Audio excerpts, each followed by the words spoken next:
Cuando encontré las facturas médicas falsificadas y las transferencias desde la cuenta del fideicomiso, entendí que todo aquel amor paternal tenía un precio. Esa noche lo enfrenté con pruebas, y lo que me dijo cambió todo. No lo hice por dinero, lo hice por justicia. Pero la verdad que descubrí después no tenía nada de justicia. El día que encontré las facturas médicas falsificadas con la firma de mi hermana entendí que, para mi padre, el amor siempre había tenido un precio, pero aún no sabía cuán alto estaba dispuesto a cobrarlo. Soy el hijo mayor, el que siempre creyó que en nuestra familia las cosas se hacían por el bien de todos, y esa noche comprendí que ese lema solo servía para tapar decisiones que nadie más había aprobado. Lo que estaba en juego no era una discusión familiar ni un malentendido, eran 300.000 euros destinados al futuro médico de mi hermana Clara, y el secreto que yo cargaba era que ese dinero ya no existía. Todo empezó de una forma ridículamente normal. Una llamada de Clara un martes por la tarde, mientras yo lavaba los platos después de cenar. Me dijo que había ido al banco para preguntar por el fideicomiso que nuestra abuela dejó a su nombre y que algo no cuadraba. Su voz sonaba contenida, demasiado tranquila. Clara siempre fue así, cuando algo le dolía, hablaba bajito, como si no quisiera molestar ni siquiera con su propia desgracia. Al día siguiente la acompañé. El banco era pequeño, con una alfombra gris gastada y una máquina de café que olía a quemado. Nos sentamos frente a una empleada joven que tecleó durante varios minutos sin decir nada. Yo miraba el reloj de pared y pensaba en el trabajo que estaba dejando pendiente. Clara jugueteaba con la cremallera de su bolso. Cuando la mujer levantó la vista, su expresión cambió. Nos dijo que el fondo había sido liquidado por completo 4 años atrás. Así, sin rodeos, como si hablara de una cuenta corriente cualquiera. Sentí vergüenza antes incluso de sentir rabia. Vergüenza por haber confiado ciegamente. Vergüenza por haber repetido durante años el discurso de mi padre. Eso está controlado. Papá sabe lo que hace. Es por el futuro de Clara. La miré y vi cómo intentaba sonreír, como si el problema fuera una confusión administrativa. Yo asentí, porque eso es lo que hago desde niño, asentir para no crear conflictos. Pero algo no me dejó irme tranquilo. Volví solo al banco esa misma tarde. Pedí extractos, movimientos, fechas. Me senté en una mesa redonda con un bolígrafo que apenas escribía y empecé a leer cifras que no deberían estar ahí. Pagos a una clínica privada en Suiza que Clara nunca había visitado. Transferencias periódicas a una cuenta conjunta que no reconocí. Gastos de viajes, hoteles, y una inversión considerable en acciones de una farmacéutica llamada Glicosun. Cada línea era un golpe seco. Si te gustan las historias de herencias, dinero y secretos familiares, dale like a este video y suscríbete al canal ahora mismo. Así YouTube no te ocultará las próximas historias de las que es imposible callar. Pensé que estaba leyendo mal. Que mi cabeza estaba buscando culpables donde no los había. Hasta que llegué a los documentos médicos. Informes a nombre de Clara con diagnósticos que no coincidían con su historial. Fechas imposibles. Y, al final de cada hoja, una firma. Su firma. O algo peligrosamente parecido. Me temblaron las manos. Cerré la carpeta y respiré hondo, como si el aire pudiera ordenar lo que acababa de descubrir. Esa noche llamé a Clara y le pedí que viniera a mi piso. Puse los papeles sobre la mesa de la cocina, entre 2 tazas de café frío. Ella los revisó en silencio. Cuando vio las firmas, negó con la cabeza. Dijo que nunca había firmado nada de eso. No gritó. No lloró. Solo se quedó quieta, como si de repente hubiera entendido algo que llevaba años sospechando sin atreverse a decir en voz alta. Ahí sentí la humillación de verdad. No solo porque el dinero había desaparecido, sino porque me di cuenta de que durante años habíamos permitido que nuestro padre usara la enfermedad de Clara como argumento para no dar explicaciones. Siempre decía que era por su bien, que nadie entendía mejor que él lo que necesitaba su hija. Y nosotros aceptábamos ese papel secundario sin protestar. Guardé todos los documentos en una carpeta azul y supe exactamente a dónde tenía que ir. A casa de mi padre. No para pedir explicaciones amables ni para escuchar excusas técnicas, sino para enfrentar por primera vez al hombre que había convertido el amor paternal en una justificación perfecta para mentir, falsificar y decidir por encima de todos. Mientras conducía hacia su casa, con la carpeta apoyada en el asiento del copiloto, entendí que esa noche no solo iba a perder la imagen que tenía de mi padre, sino que iba a descubrir hasta qué punto en mi familia la justicia nunca fue un valor, sino una palabra bonita para esconder la ambición. Antes de todo esto, mi vida no tenía nada de extraordinario. Tenía 35 años, un trabajo estable en una empresa mediana, un sueldo que llegaba justo pero llegaba, y una rutina tan fija que podía hacerla casi con los ojos cerrados. Me levantaba a las 7, café fuerte, ducha rápida, metro siempre lleno, portátil bajo el brazo. Los domingos comía con mi padre o hablaba con él por teléfono. Siempre era él quien llamaba primero. Para saber cómo estás, decía. Yo nunca dudé de que se preocupara. Clara había crecido bajo otra lógica. Desde los 9 años, su diabetes tipo 1 marcó el ritmo de toda la casa.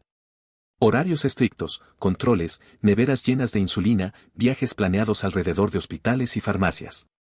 Mi padre asumió ese rol de protector absoluto desde el primer día. No delegaba nada. No preguntaba. Decidía. Los médicos lo respetaban, los familiares lo admiraban y nosotros, sus hijos, aprendimos que discutirle era casi una falta de respeto. Cuando mi abuela enfermó, fue él quien se encargó de todo. Visitas, papeles, abogados. Recuerdo perfectamente el día que habló de la herencia. Dijo que no quería conflictos, que el dinero podía romper familias y que había que hacer las cosas bien. Propuso el fideicomiso a nombre de Clara como si fuera el acto más generoso del mundo. 300.000 euros para su futuro médico. Para tratamientos, tecnología, tranquilidad. Yo asentí sin pensar. Clara también. Confiábamos en él de una forma automática, casi infantil. Nunca vimos documentos. Nunca hablamos de cifras exactas. Mi padre siempre cerraba el tema con la misma frase, eso no es para ahora. Y nadie insistía. Yo me fui de casa poco después, hice mi vida, y Clara se quedó más tiempo con él. Siempre pensé que eso la tranquilizaba, que estar cerca de papá la hacía sentir protegida. Los años pasaron y, poco a poco, algo empezó a desentonar. No fue un golpe directo, sino una suma de detalles pequeños. Mi padre cambió de coche 2 veces en menos de 5 años. Empezó a viajar más. Hablaba de inversiones con un entusiasmo nuevo, casi juvenil. Siempre tenía una explicación razonable. Un amigo, una oportunidad, una jugada inteligente. Yo no entendía de finanzas y tampoco me interesaba. No veía motivos para desconfiar. Clara, en cambio, empezó a cambiar cuando se acercaba al final de la universidad. Hablaba de independencia, de hacer planes propios, de no depender siempre de decisiones ajenas. Fue la primera vez que preguntó directamente por el fideicomiso. No para gastarlo, sino para saber con qué contaba. Mi padre reaccionó mal. Se puso tenso.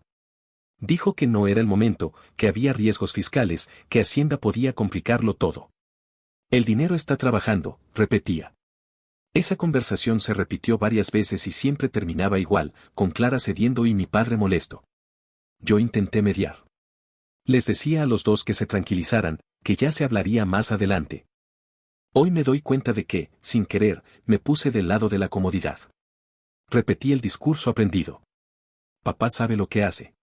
Cada vez que lo decía, algo en la cara de Clara se apagaba un poco más. La tensión empezó a colarse en lo cotidiano. Mensajes que tardaban días en responderse. Comidas familiares cada vez más cortas. Silencios largos en la mesa. Clara dejó de ir tanto a casa de mi padre y empezó a apoyarse más en mí.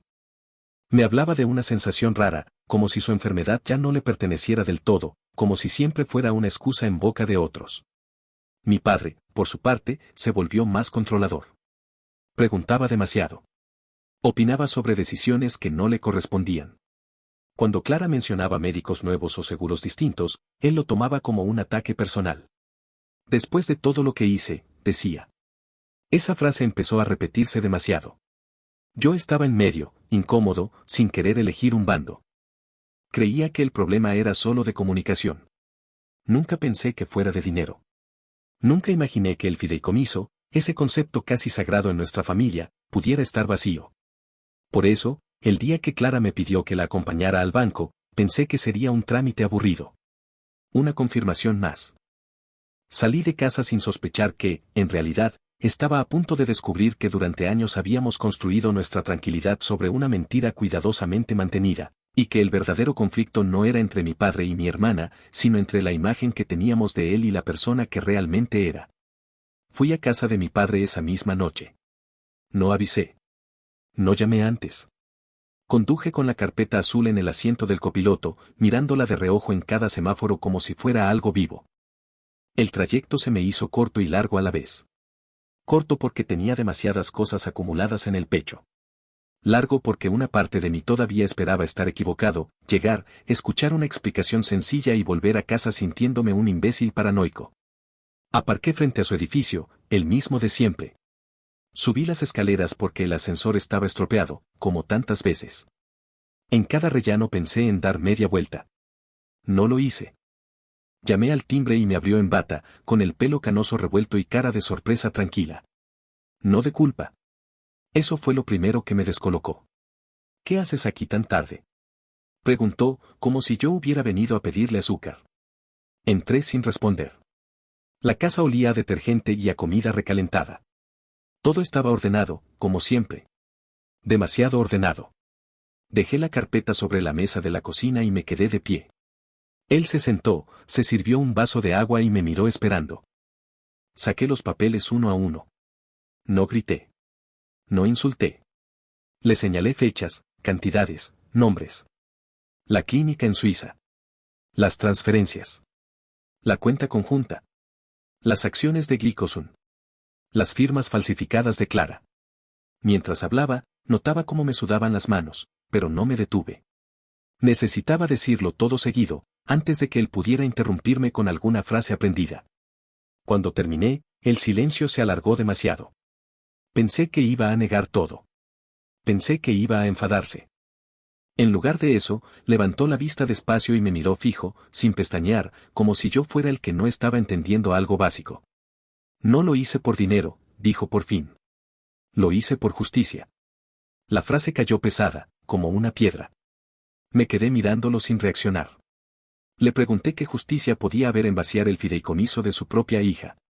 Entonces se levantó y empezó a caminar por la cocina, hablando con ese tono que usaba cuando creía estar dando una lección importante. Dijo que las farmacéuticas eran un cáncer. Que inflaban precios. Que destruían pequeñas clínicas. Que la empresa que fabricaba la insulina de Clara llevaba años haciéndolo. Dijo que nadie hacía nada. Que el sistema estaba podrido. Que invertir en Glicosun era la única forma de entrar desde dentro. Comprar acciones. Moverse. Filtrar información. Vengarse con inteligencia, lo llamó. Le pregunté por qué usó el dinero de Clara. Respondió que era una herramienta. Que algún día lo entendería. Que todo iba a volver multiplicado. Que estaba asegurando su futuro. Le pregunté por las facturas falsas. Por las firmas. Bajó la mirada apenas un segundo y dijo que eran necesarias para justificar movimientos, que era algo temporal, que yo siempre había sido demasiado recto para entender cómo funciona el mundo real. Ahí exploté. Le dije que Clara había pasado su vida siendo responsable, cuidándose, confiando. Que no tenía derecho a decidir por ella. Que había mentido durante años. Golpeé la mesa con la mano y sentí el dolor subir por el brazo, pero no me importó. Le dije que había falsificado documentos médicos de su propia hija. Que eso no era justicia, era soberbia. Él también levantó la voz entonces. Dijo que yo vivía cómodo gracias a decisiones como las suyas. Que la familia exigía sacrificios. Que alguien tenía que ensuciarse las manos. Que la ley no era moral. Que la moral verdadera estaba por encima de firmas y papeles. Si no lo hago yo, no lo hace nadie, gritó. Le dije que estaba usando palabras grandes para tapar una traición. Que se había creído con derecho a todo. Que había cruzado una línea que no se podía desdibujar. Me respondió que estaba decepcionado de mí. Que estaba rompiendo la familia por no saber callar. Que Clara no entendería nada y que yo la estaba empujando al miedo. En ese momento entendí que no iba a haber arrepentimiento. No había duda en él. Solo un relato bien construido para justificarse. Guardé los papeles en la carpeta con manos torpes. Le dije que Clara tenía que saberlo todo. Que yo no iba a encubrir nada más. Antes de que me fuera, me llamó por mi nombre. Dijo que si hablaba, destruiría a la familia. Que algunas verdades no se cuentan sin consecuencias. No le respondí. Abrí la puerta y salí al rellano con el corazón acelerado. Bajé las escaleras sin mirar atrás, sabiendo que acababa de cruzar un punto sin retorno, porque esa noche entendí que mi padre no solo había robado el dinero de Clara, sino que llevaba años convencido de que él era el único capaz de decidir qué estaba bien y qué estaba mal, y que nada de lo que dijera iba a hacerlo retroceder. Los días después de aquella noche se sintieron raros, como si todo estuviera ligeramente fuera de lugar. Mi piso era el mismo, mi trabajo era el mismo, la taza donde tomaba el café era la misma, pero yo ya no era el mismo hijo que había subido las escaleras de casa de mi padre con la carpeta azul bajo el brazo. Dormía poco. Me despertaba a las 3 o 4 de la madrugada con la sensación de haber soñado con su voz, repitiendo esa frase absurda: no lo hice por dinero, lo hice por justicia. El primer golpe real vino al día siguiente, cuando tuve que contarle a Clara lo que había pasado. Quedamos otra vez en mi piso. Ella llegó con ojeras y el pelo recogido en un moño desordenado, con esa chaqueta vaquera que usa siempre que tiene miedo y no quiere admitirlo. Puse la carpeta sobre la mesa, pero esta vez no eran números fríos ni firmas falsificadas, eran también las palabras que mi padre me había lanzado a la cara. Le conté la discusión casi palabra por palabra. Sus argumentos sobre las farmacéuticas, su idea de entrar desde dentro, su discurso de sacrificio, su desprecio a las leyes. Ella escuchó sin interrumpirme, con los codos apoyados en la mesa y los dedos entrelazados. Cuando terminé, no preguntó ¿está seguro?, ni no habrá un malentendido. Solo respiró hondo, como si por fin tuviera confirmación de algo que llevaba años sospechando. Siempre ha hablado como si mi enfermedad fuera una cruz que le tocó cargar, dijo al final. Ahora entiendo que también era una excusa. No supe qué decir. Me dolió que hablara así, pero me dolió más darme cuenta de que tenía razón. Clara se quedó un rato mirando por la ventana, en silencio. Luego se giró y me miró con una claridad que me sorprendió. Voy a denunciarlo, dijo. No solo porque se llevó el dinero. Porque usó mi nombre. Mi cuerpo. Mi historia. Me quedé quieto. Hasta ese momento, todo lo que había hecho era recopilar pruebas, enfrentar a mi padre y sentirme traicionado. No había pensado en términos de denuncias, jueces, abogados. Me escuché decir «¿está segura?», como un eco triste de todos esos años en los que dudábamos de todo menos de él. Clara asintió. Si sigo callando, le doy la razón. Y no pienso seguir siendo parte de su historia. En los días siguientes se activó una maquinaria nueva. Clara pidió cita con un abogado especializado en temas financieros. Yo fui con ella a la primera reunión, más por necesidad propia que por otra cosa. Me sentía responsable, en parte, por haber confiado tanto tiempo y haberle repetido su discurso.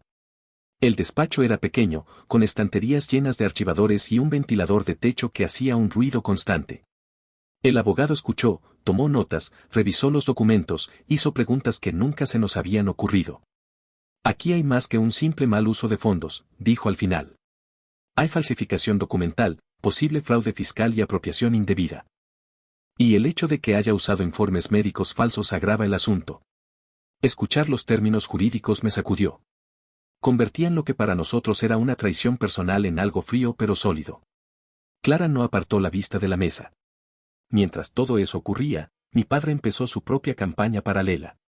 Primero llegaron mensajes a mi móvil, largos, mezclando reproches y súplicas. Decía que yo me estaba dejando manipular, que Clara no entendía la magnitud del plan, que todo lo que hacía estaba a punto de arruinar años de trabajo. Los primeros los leí. Los siguientes, ya no a la semana lo bloqueé. No fue un gesto heroico ni dramático. Fue cansancio. No podía seguir leyendo su versión de la realidad como si nada hubiera pasado. La familia se dividió de forma predecible. Mi tía llamó a Clara para decirle que estaba dejándose llenar la cabeza. A mí me escribió un primo con un mensaje que empezaba con «no me quiero meter» y terminaba culpándonos por lavar los trapos sucios fuera de casa. Lo curioso era que nadie nos preguntaba qué habíamos sentido nosotros. Todos parecían más preocupados por el escándalo que por el hecho de que mi padre hubiera vaciado el fideicomiso de su propia hija. En paralelo, la vida seguía. Yo seguía yendo a la oficina, respondiendo correos, aguantando reuniones absurdas sobre objetivos trimestrales. A veces, en medio de una presentación, me descubría mirando una celda de Excel y pensando en las cifras del fideicomiso, en los 300.000 € que ya no estaban en las facturas de la clínica suiza. Volvía a casa agotado, no por el trabajo en sí, sino por la doble vida emocional, por fuera, adulto funcional, por dentro, hijo que está desarmando el pedestal de su propio padre. El giro extraño llegó un mes después, una tarde cualquiera, cuando estaba en el metro. Miraba el móvil sin prestar atención, pasando titulares de noticias como quien pasa fotos de desconocidos, hasta que un nombre me atravesó el cerebro, Glicosun. Era una nota económica. Una investigación por fraude y lavado de capitales en la farmacéutica. Entre los nombres mencionados, estaba el de la directora financiera. Reconocí el apellido al instante. Era el mismo que figuraba en la cuenta conjunta de los extractos del fideicomiso. Sentí un vacío en el estómago. Todo lo que mi padre había dicho sobre entrar desde dentro se deformó en mi cabeza. No era un infiltrado heroico luchando contra un monstruo. Era parte de una red que jugaba con dinero sucio. El abogado de Clara se enteró casi al mismo tiempo. Nos llamó al día siguiente, con una voz en la que se mezclaban prisa y satisfacción. Esto cambia el contexto, explicó. La Fiscalía Económica va a tirar del hilo. Su padre no solo va a tener que responderles a ustedes. La palabra fiscalía me sonó lejana, pesada. Mi padre, el hombre que despreciaba la burocracia, que hablaba mal de políticos y jueces, iba a tener que sentarse frente a ellos como acusado. No sentí alivio inmediato. Sentí mareo. Un poco de vértigo. Como si de repente el escenario fuera demasiado grande. El arresto llegó antes de lo que pensábamos. No fue una escena de película. Yo no estaba ahí. Me enteré por un mensaje reenviado en el grupo familiar, con un enlace a una noticia local y una foto borrosa. Habían ido a buscarlo a su casa. Registraron papeles, ordenadores. Los vecinos miraban desde las ventanas. Mi tía mandó un audio llorando, diciendo que esto era una injusticia, que todo era un malentendido, que tu padre solo quería ayudar. No respondí. Me quedé un rato sentado en el borde de la cama, mirando la pantalla apagada del móvil. Unos días después, apareció la carta. Un sobre blanco, sin remitente, pero con su letra inconfundible en mi nombre. La abrió Clara conmigo presente. Dentro había una sola hoja, doblada en dos. La letra era firme, sin temblor, como si la hubiera escrito con calma. Si algún día entiendes lo que hice, te darás cuenta de que el amor y la venganza usan el mismo rostro. Eso era todo. No había disculpas. No había detalles. No había reconocimiento del daño. Solo una frase que intentaba, una vez más, convertir su historia en algo grande, casi épico. Clara soltó una risa corta, sin humor. Siempre le encantaron las frases que suenan profundas, murmuró.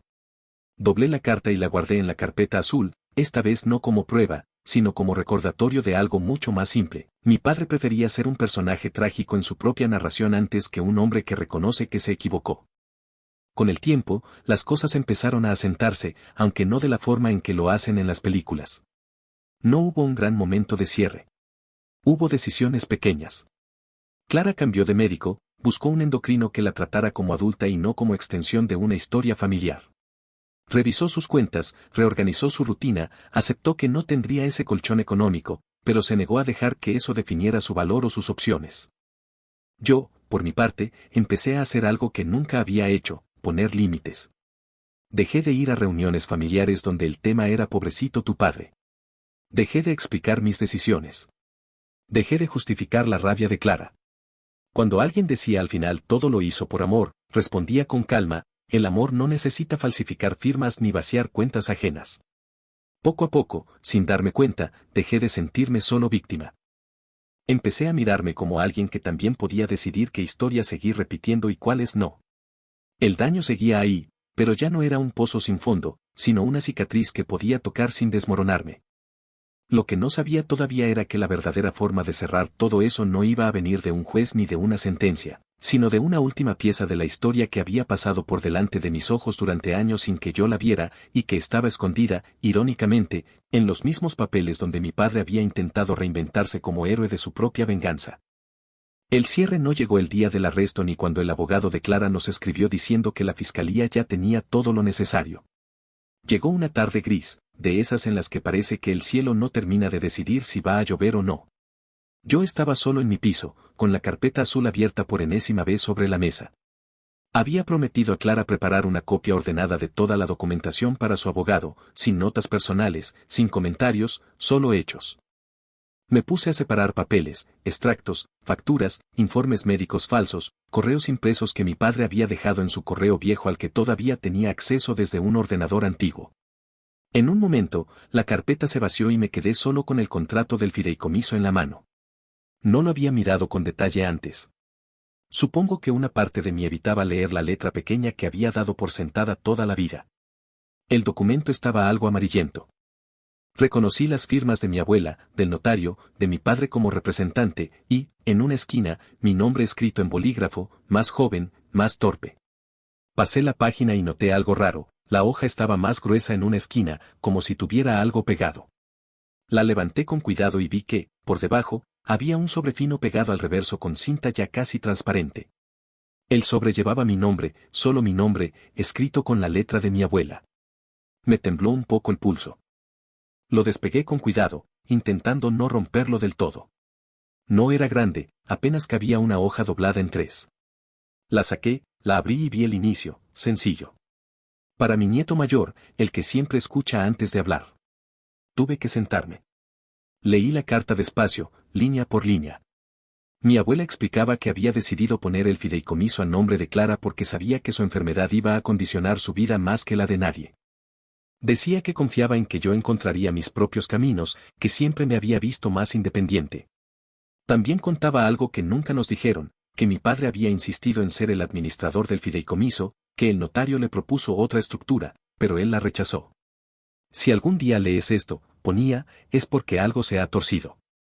No quiero que pienses que confié más en tu padre que en ti. Al contrario. Si hubiera podido, te habría puesto a ti como guardián del dinero de tu hermana. Pero él se adelantó, como siempre, diciendo que era, por la familia. Mi abuela hablaba de mi padre con una mezcla de cariño resignado y cansancio antiguo. Contaba cómo, de joven, ya había sido de esos que creen saber lo que todos necesitan. Cómo había tomado decisiones por sus hermanos, por ella, por todos. Quiere hacer el bien, pero solo a su manera, escribía. Si alguna vez se pasa de la raya, espero que seas tú quien ponga el límite. No por venganza. Por justicia de verdad. Me quedé un rato en silencio, con la carta sobre las piernas. Sentí rabia, sí, pero de otra forma. Ya no era la rabia cruda de la traición reciente. Era una rabia más vieja, que venía de antes de que yo naciera. Era la constatación de que mi padre llevaba toda la vida usando las mismas palabras, las mismas excusas, y que nadie había conseguido frenarlo. Mi abuela había intentado hacerlo a su manera, escondiendo una carta entre papeles legales, confiando en que algún día yo la encontraría. Llamé a Clara. Le pedí que viniera. Cuando llegó, le di la carta sin introducirla. Ella la leyó en voz baja, moviendo los labios, apoyada en el respaldo de la silla. Cuando terminó, tenía los ojos brillantes, pero no lloró. Se sentó frente a mí y dejó el papel sobre la mesa. Al final siempre supo cómo era él, murmuró. Y aún así, le dio poder. Asentí. No se trataba de maquillar ahora la figura de nuestro padre ni de convertir a mi abuela en una santa. Eran solo personas, con sus límites, sus miedos, sus torpezas. Pero esa carta hacía algo importante, rompía la idea de que lo que mi padre había hecho era inevitable. Siempre había habido otra opción. Simplemente, nadie se la impuso. Decidimos llevar la carta al abogado, no tanto como prueba legal, no cambiaba cifras ni fechas, sino como contexto. Él la leyó con la calma profesional de siempre y luego nos miró. Esto no va a reducir condenas ni aumentar penas, dijo. Pero puede ayudarles a ustedes a entender que no son responsables de sus decisiones. Ni Clara por enfermar, ni tú por confiar. Salí del despacho con la carta doblada en el bolsillo. Esa frase se me quedó clavada, no eres responsable de sus decisiones. Nunca me lo había dicho nadie así de claro. Toda mi vida había sentido que debía proteger la imagen de mi padre, traducir sus explosiones, justificar sus silencios. Incluso ahora, desenmascarándolo, una parte de mí se sentía culpable. Con el tiempo, el proceso judicial siguió su curso. Declaraciones, informes periciales, titulares ocasionales que iban diluyéndose entre tantas otras noticias. La investigación a Glicosuni y a la directora financiera se llevó buena parte del foco. Mi padre terminó siendo una pieza más en una cadena de operaciones sucias. Eso no borró lo que nos hizo, pero lo colocó en una dimensión real, no era un justiciero solitario, sino un hombre que se había dejado arrastrar por la codicia disfrazada de misión. No fui a la vista final. Clara sí quiso ir. Me dijo que necesitaba ver con sus propios ojos que su historia no quedaba solo en papeles. Volvió cansada, pero serena. Me contó que él la miró al entrar, que intentó sostenerle la mirada, que luego bajó los ojos.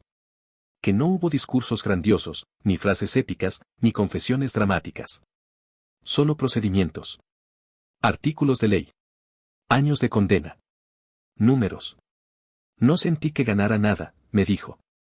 Pero tampoco sentí que siguiera perdiendo. Con el tiempo, nuestra vida se reorganizó.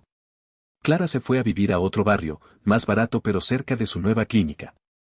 Empezó un trabajo que nada tenía que ver con su carrera inicial, pero que le daba estabilidad y horarios razonables. Empezó a hablar de sus cosas sin mencionar siempre a papá como referencia. Yo seguí en mi empleo, pero reduje las horas extras. Dejé de decir sí por defecto. Empecé a ver a mi padre como lo que era, un hombre que decidió cruzar una línea creyendo que la justicia era lo que pasaba por su cabeza. La carpeta azul terminó en una estantería alta, junto a otros archivadores menos dramáticos. No la tiré. A veces creo que forma parte de la memoria de lo que no quiero repetir. La carta de mi abuela la guardé en una funda transparente, por primera vez protegida como merecía. No como un tesoro económico, sino como un recordatorio claro, el amor que intenta controlarlo todo siempre acaba cobrando un precio demasiado alto.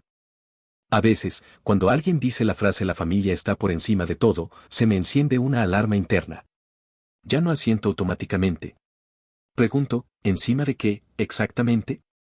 Porque aprendí que, si la familia está por encima de la verdad, de la dignidad, de la libertad de sus propios miembros, entonces lo que tienes no es una familia. Es un pequeño sistema donde unos mandan y otros pagan. Mi padre sigue siendo mi padre. Eso no se borra con un juicio ni con una condena. Pero dejó de ser la voz que decide qué es justicia y qué no. Esa voz, por fin, la estoy construyendo yo. Y Clara la suya. No tenemos los 300.000 € de aquel fideicomiso. No tenemos una gran victoria que enseñar. Lo que sí tenemos es algo que él nunca pudo controlar, la capacidad de decir hasta aquí y de no confundir nunca más amor con obediencia ciega. Cada vez que miro la carta de mi abuela y veo esa frase suya sobre mí, el que siempre escucha antes de hablar, me acuerdo de la noche en que enfrenté a mi padre con las pruebas y él dijo que lo hizo por justicia. Entonces sonrío, no por ternura, sino por claridad. Entendí tarde, pero entendí, que en mi familia la justicia siempre tuvo precio mientras él decidió el valor de todo. Ahora, al menos en mi vida y en la de mi hermana, ese precio ya no lo pone él. Suscríbete al canal para recibir cada día nuevas historias de Reddit antes que nadie.